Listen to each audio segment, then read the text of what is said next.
আমি সঞ্জু আজকে এসেছি আমি শ্রীখণ্ড, হ্যাঁ বর্ধমান ডিস্ট্রিক্ট শ্রীখণ্ড।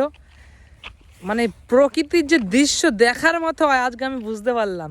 হ্যাঁ গাইস, প্রকৃতির মানে এত সৌন্দর্য, এত অপরূপ সৌন্দর্য। দেখো, দেখতে পাচ্ছ চারি সাইডে সর্ষে ফুল, তাল গাছ, ঝিল। ঠিক আছে, ওই দেখো ওই যে ঝিল, ওইদিকে তালতলা, সর্ষে ফুল, আর পিছনের ব্যাকগ্রাউন্ড দেখো। এরকম ছায়া কোথাও দেখেছো? দু সাইডে এরকম গাছ এত সুন্দর। আমি একটুখানি সুন্দরভাবে দেখাই তোমাদের। এবার দেখো, এটা হচ্ছে মেন, আর ওটা আমি ফেসে লাইট দিয়ে রেখেছি, তাই এত সুন্দর জায়গা। কি ভালো লাগছে, মাথা ব্রেন ঠান্ডা হয়ে যাচ্ছে, এত সুন্দর লাগছে। বুঝলে গাইস, এটা হচ্ছে বর্ধমান শ্রীখণ্ড। শ্রীখণ্ড যেতে এই জায়গাটা পড়ে। এত সুন্দর লেগেছে জায়গাটা আমার। আমি লাইফে ফার্স্ট টাইম এরকম জায়গায় আসলাম, আমার খুবই ভালো লেগেছে। I love Bardhaman.